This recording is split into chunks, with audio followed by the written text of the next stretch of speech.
All right, so we were talking about what exactly would be the philosophy you have regarding writing stories, writing characters, Yeah. writing all these interesting words regarding the themes that you actually want to explore with this. So I actually wanted to ask you about that.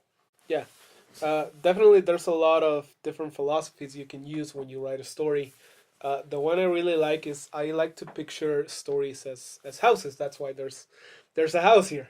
Yeah, beautiful drawing, by the way. Yeah, guess who did it? um, I like to think of building a story as building a house. I mean, there's a lot of technical details you need to get right. Characters, plot needs to progress. There's some nuances you need to have that are just part of building a story. Right. But the thing you want most is to have readers enjoy the story and kind of like be comfortable living in the story. The stories I read when I was younger were the kind of stories that I would finish a book and then just open up in a random page and then continue reading because I just loved the story. It wasn't that they surprised me every time, but it was so comfortable living in those stories. So I kind of wanted the Lencourt and all my stories to kind of like follow that pattern of people living in them and enjoying the characters, kind of like being able to pick out their favorite character. Like I'm rooting for this character, or I'm rooting for this character, even if they're not the main character. Right. It is definitely interesting. I mean, it goes against what a lot of people think writing a story or Yeah. making story A lot of would people actually be. kind of see it as an experience, kind of like a roller coaster. Right. You have your ups, you have your downs, but we need to get you out of here in like 5 minutes.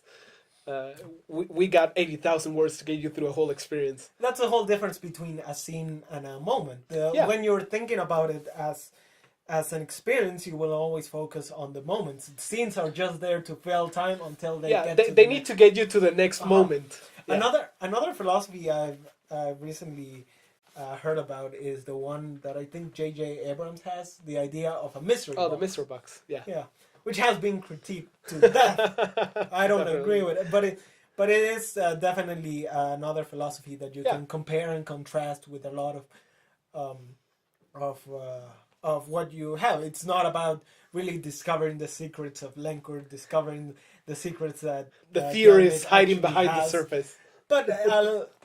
But that is definitely the entry point. The premise brings people in, but they stay for the character, Yeah. and that is definitely your specialty. Yeah. It is very fascinating, and it is definitely something that you excel a lot writing these characters, writing these different prospects. And I also wanted to ask, for example, what exactly the influences were when you were writing this story, because unfortunately things don't come out of the void. But Wait, I they did don't? want to, They don't? unfortunately. Don't tell them that. So yeah, the influence that you have. We mentioned the Full Metal Alchemist before, but and particularly there are a lot of moments of dialogue in Yeah. this. In this, it's very dialogue heavy. It's like what 80% of the. That kind of shocked me when I finally got it to print because there's an indented paragraph every time you start a next paragraph. So because dialogues always start a next paragraph, almost all of my pages are kind of like all of them indented. So it feels kind of weird to have such a Right. dialogue heavy story. Regarding dialogue, I really was influenced, especially by a lot of YouTube series, a lot of YouTubers Oh. on the kind of the kind of joke heavy inside joke, kind of like friendly banter Right. that can happen between the characters. And there's a lot of scenes that are based on that, kind of like building inside jokes, kind of like building on the character dynamics between each of them. Uh, there's a scene at the start where they're in the cafeteria, and they're kind of like teasing Gabe. Allison and Amy are teasing Gabe, and it's like, I'm gonna shoot you. And Allison, no, you won't. Alex says, yes, he will. And you go ahead. And he actually shoots her with a rubber band. And Amy's kind of like in the background saying, wait, how did that happen? No, think about it. I have a rubber band Yeah, right so, here. so everything works towards the enjoyment of the scene instead of progressing the plot. So I think that was really important for the influence of the dialogue. Kind of like enjoy each and every scene instead of just Yeah, and it definitely enforces the idea that the whole story is a house, and it's something you've said before, and I particularly like it. The idea that you can come back to these stories, you can come back and hang out with these characters, and it's definitely the idea that a lot of people have regarding the YouTube channels, regarding because you can come back and see them. You can come back and you kind of hang like out with them. you can binge them again and again and again and again, which is something I've never done. No, Never. of course not, never. Because I did feel like a good part of the influences were regarding anime, not just Full Metal Alchemist, particularly the Friendly Banter. Oh yeah. So it is, and you've talked about this before, but do you see the visuals regarding a lot of the scenes? I'm definitely a very visual oriented writer. Right. If that makes sense. Yeah, that does make sense. That does make sense. All the writers will know this. The kind of struggle for me is not actually coming up with ideas, but kind of like translating the idea, the picture I have in my head, into words, and having people actually understand what is going on. Especially in fighting styles, is very visual focused because of all the influences of anime fights. Right. And the way we keep hitting because the table. The fighting styles have their own influences. Yeah, definitely. You see, we're moving like this a lot. That's what. Yeah. We're excited. We're excited. There's a lot of history behind each of the fighting styles. I mean, Allison works with a European sword technique, and actually in the beginning she was supposed to wield a katana, one you actually have over there. A katana like this. Yeah, this is our original replica. Of yeah, that doesn't make sense. Yeah, that doesn't make sense. Of the original sword that Allison used to have. Yeah, she was supposed to use katanas, and they were kind of like expendable to her. Right. She could kind of like make one every second. In the original story, but that kind of shifted because I felt like that was too simple. Right. It didn't really add to her character just knowing swords. So that kind of shifted to a more grounded European technique, which I studied. Right. Which also gave way for it to actually be a lot more unique. The symbol you have of I haven't seen it. Of oath. Yeah. It's very original, and it's definitely one of the main symbols of the whole story. Yeah, that's why some, because it's even difficult to pinpoint who exactly the main protagonist is about Lencourt, and you're actually glad about that because Alex is technically the guy. I think he is the guy. I think he is the guy. He is not technically. He is the guy. Yeah, but you would assume, he's the guy, so he's the actual protagonist. Right.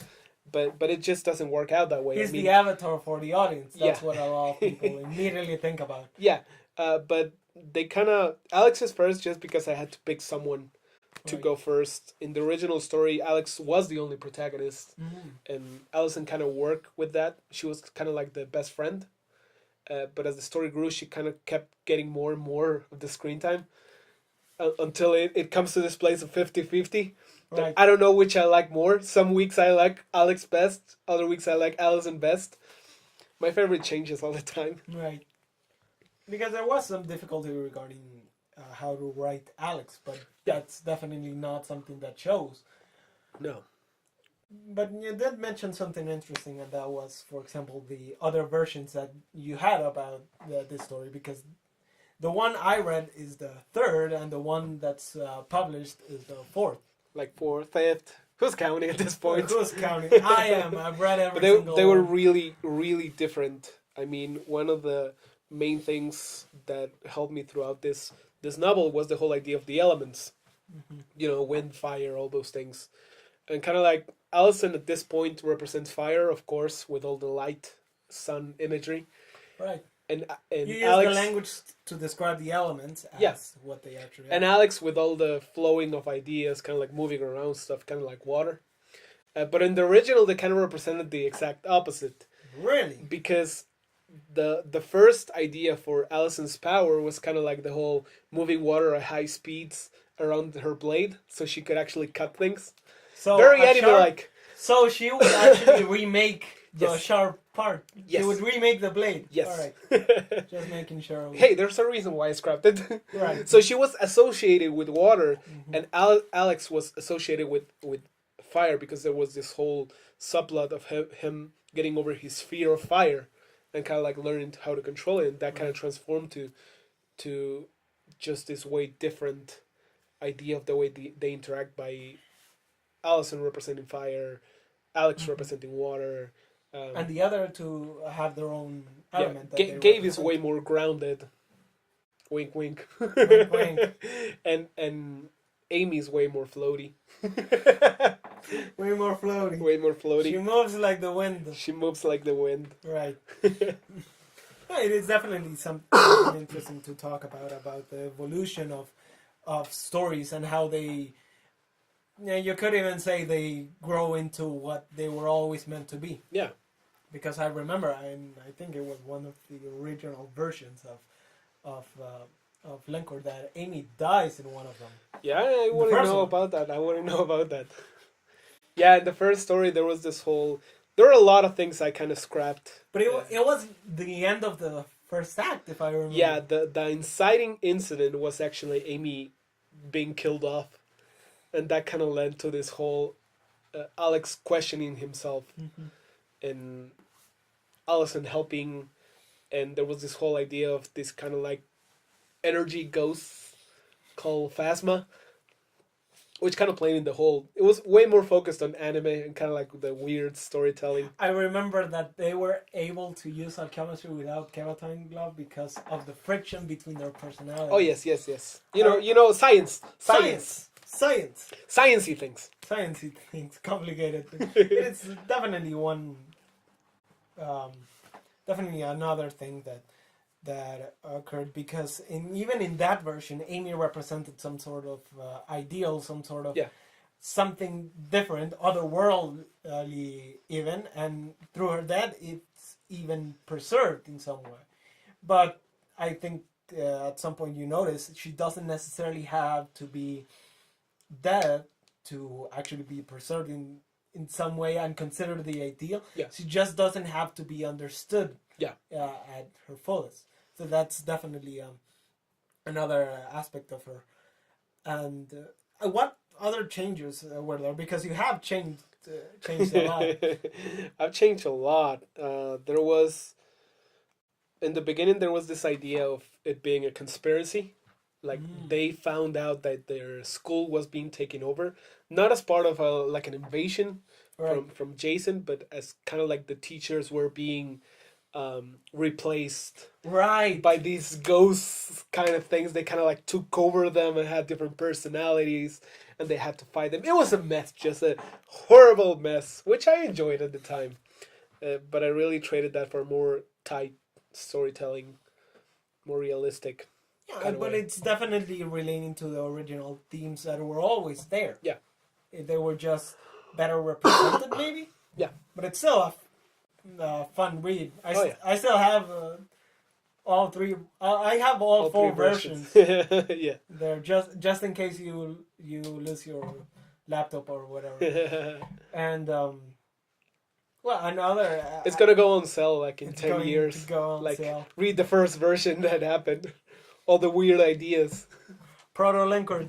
Proto-Lencourt. And people are gonna like theorize Amy was always supposed to die and she's gonna die and then... We're gonna go the route of she's always been dead. She was dead all along. Yeah, it's definitely gonna appear at some point. Do you want theories like that? These kind of fan theories? Sure, bring them up. Circling around. Who knows, I could even work them into the story. Yeah, that would be amazing. That'd be fun. That'd be really fun. You do have plans, say, for the rest of the Lencourt universe. Oh yeah, because it's definitely not the end with these two climaxes being. It ended with Alex and his team going to Reloncia, if I remember correctly, and Amy staying with Gabe in Galemith. So Allison staying with Gabe. Yeah. Allison, I said Amy. the names are also interesting. Just in case, just How so did I you come tell up with us the names? because they All right, all right, all are right. very So specific so names. when I first started to come up with the stories, one of the first things I wanted was to come up with the names Right. because it really helps me to develop the characters. Now this was in ninth grade. Okay, this was in ninth grade, and what I thought was an amazing idea was to go to a baby names website and kind of like pick them out. So I began. Oh, I really like Alex. Oh, I really like Allison. Oh, I really like Amy. Wait, I have three A's. This is not good. So I just went down a bunch and got on a G and was like, yeah, I really like Yeah, Gabriel. So that Gabe, works. That works. So that that's how you works. chose the names So for the that's why characters. there's a lot of A's. Ace. They sound really similar. Because after years of calling them Alex and Allison, you really can't change it. I mean, for me. Right. Well, you did change, for example, the elements that define them, Yeah. which can be synonymous with what name they Yeah, actually it have. can But I be. understand how the referencing can actually be difficult Yeah. regarding all that. So that's the influences, the names. I also wanted to ask about the structure that you actually let all these characters through, because there's a whole scenery change with each one Yeah. of the arcs, if you will. Yeah, I really wanted to go Acts. with the idea of every time there's a huge change. And it's actually every time that Jason appears. Right. Jason is the catalyst for Jason the is the whole thing. catalyst. They kind of change scenery as a way to reflect the way their perspectives change, and they need to change. Right. When Jason attacks, they're suddenly thrust into this snow forest, which is actually the amazing cover. And they spend their training montage there. Then It is a training montage. it is, You it got is. you. But I still miss the music. Yeah. I needed the music. When he Just having the eyes of the tiger. yeah, While yeah, you're reading the definitely. whole thing. When Jason appears again, they move to Susan's house, and when they finally go confront Jason, they go full circle and come back to Lencourt again. But it's at night, it's snowy. It's a different Lencourt than we're used Right. to. Yeah, completely different and much more dangerous than what Yeah, you actually have. And by the end, they're using a building. yeah. So that's really No funny. biggie. No biggie. No biggie. But that scenery He changes. actually rebuilds it at the end. Right. Yeah. Right. I He's like forgot about he that. he like spends a month, but he rebuilt this entire building. Right. You know, alchemistry. You know, the architect ability just generational, right? Funny thing about alchemistry, by the way, the way I came up with the name. Yeah. At the beginning, actually, in the first version, it was actually called alchemistry because it was a combination between alchemy and chemistry. You know, not on the nose at all. No, of course not. But then I was in this chemistry class and I found out about this other branch of science, which is called stoichiometry, which is based Science on of kind of like materials. counting the molecules, kind of like making those kind of estimations. So I was like, you know, it'd be really cool because even then I recognized that alchemistry was kind of like cliche, was kind of like didn't work. Very high school-esque. Right. So I was like, You were working let's on the combine concept. it. I had the I and the O, so that kind of changed to alchemistry, Right. which sounds kind of real. Which people have actually People asked thought me, it was real. wait, is that actually a thing? I have to tell them no, that I just came up with it. Right. It was obvious. It was It was whole different- obviously It's evident. evident. Yeah, because and even chemistry as the science has a particularly interesting role in the whole of Lencourt. Yeah. Because it is again technically all the problems of the world have been solved, but it is still human flaws that bring it down. It is the evolution of technology. Yeah. Because Cavatine gloves, is that how you Cavatine, pronounce it? yeah. Cavatine. I just read it, so I'm not completely sure how you pronounce it. But it is a very interesting story, and I thank you for bringing it into the world. Thank you. And I hope that you also enjoyed it. And that is all the time we have. I think we ran out of steam. Yes. That will be all. Please subscribe, share, do Okay. everything social media-esque. And we hope to see you soon. Thank you. For the next book launch. Next book.